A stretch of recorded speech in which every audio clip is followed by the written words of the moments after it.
Thiru M.K. Stalin ji, Srimati Sonia Gandhi ji, Tirumati Kanimodi Karunanidhi ji, Srimati Mehbooba Mufti ji, Srimati Subhasini Ali ji, Srimati Supriya Sule ji, Srimati Lacey Singh ji, Srimati Annie Raja ji, Srimati Rakhi Bidlan ji, Srimati Dimple Yadav ji, Sushmita Dev ji. It is an honor for me to be here today to commemorate the 100th birthday of Thiru K. Karunanidhi and share the stage on this special meeting for women with all of you. 32 years ago, on the darkest night of my life, I first set foot on this land of Tamil Nadu.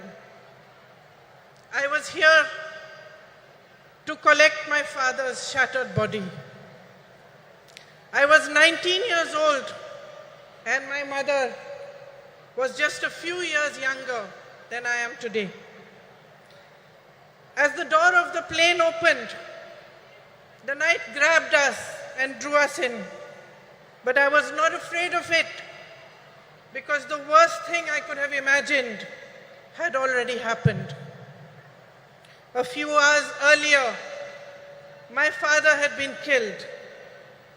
I had walked towards my mother that night, knowing that the words I was to speak would break her heart.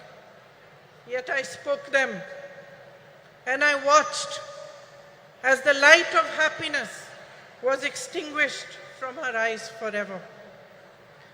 We walked down the stairs of the plane onto the tarmac of Minambakam Airport Terminal, shocked and alone.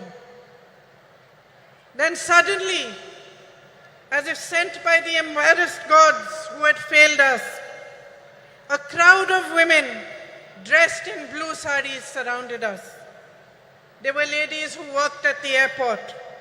They held my mother in their arms and cried inconsolably with her as if they were all my mothers, as if they too had lost their beloved. In those shared tears, a bond formed between me, between my heart and the women of Tamil Nadu that I can neither explain nor ever erase. Ningal Daniyen Thai, Ningal Daniyen Sahodari, Inge Uguludan, Irupadai, நான் பெருமையாக கருதுகிறேன். இன்று நான் நம் அன்னை வரை பற்றி பேசப் போகிறேன். இந்திய நாட்டின் பெண்களை பற்றி பேசப் போகிறேன். I am here to remind you that we are the strength of this proud and beautiful nation which is our motherland.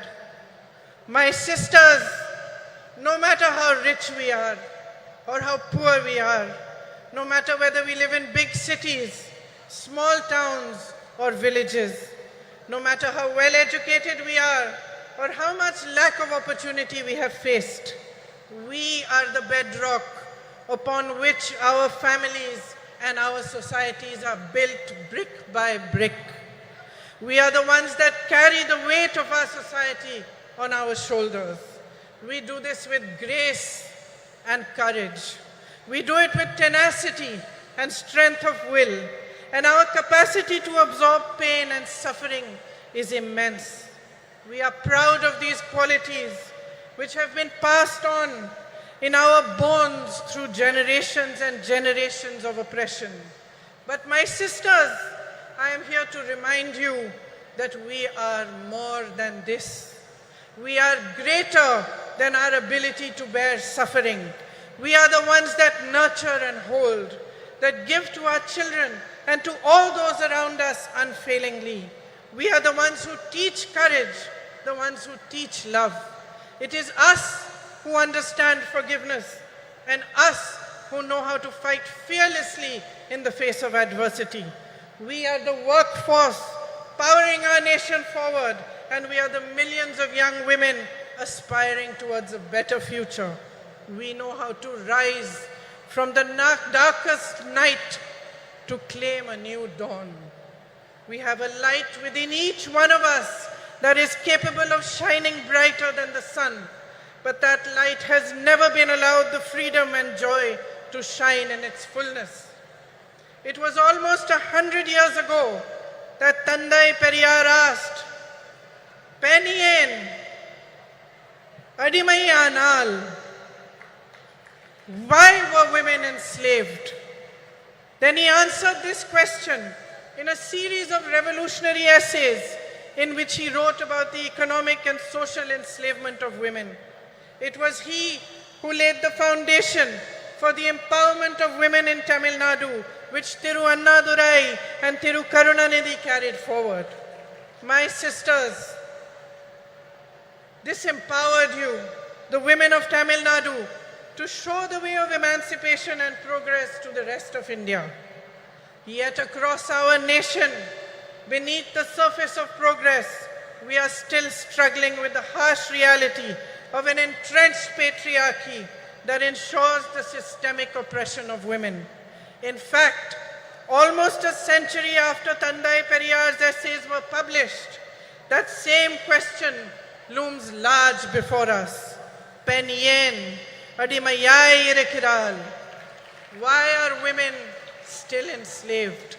And although I do not have the stature nor the experience and the wisdom of Tandai Periyar, my answer is this.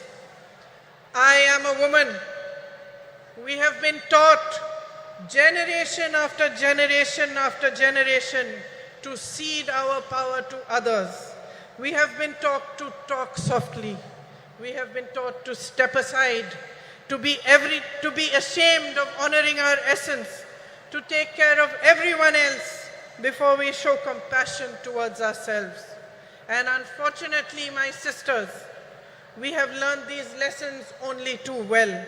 So well that we have continued to pass them down. We have learned to define ourselves through the eyes of the hierarchy that was instilled in us. And by doing so, we have allowed and enabled our own oppression. We ourselves have forgotten that the root of discrimination of any kind, whether it is based on color, creed, caste, or gender, is an inability to honor the truth that equality and personal dignity are neither a privilege nor a gift, but a natural endowment of life.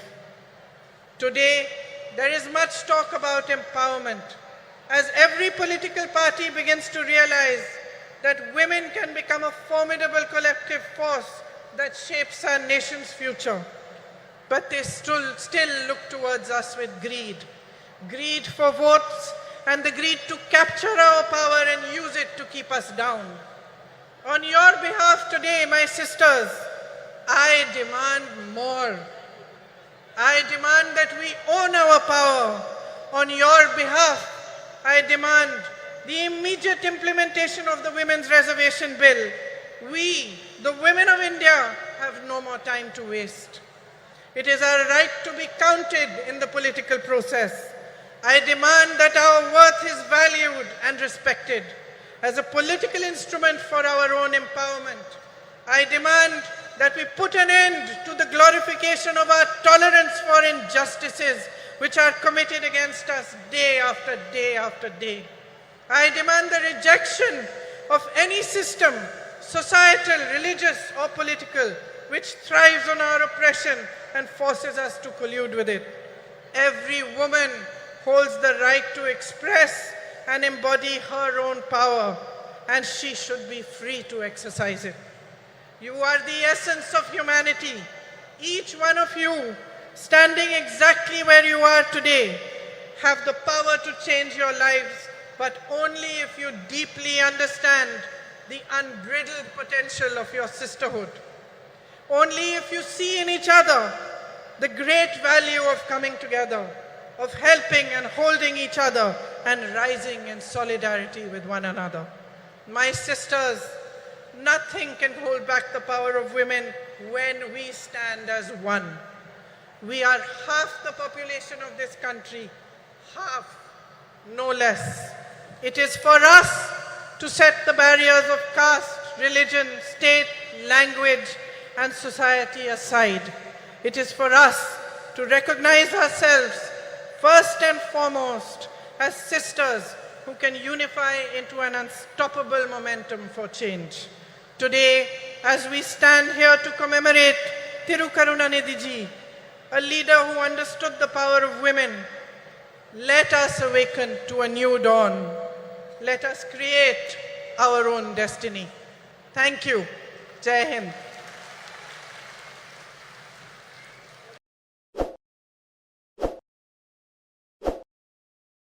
ताज़ा खबरों के लिए visit करें the fact India की website और download करें the fact India app.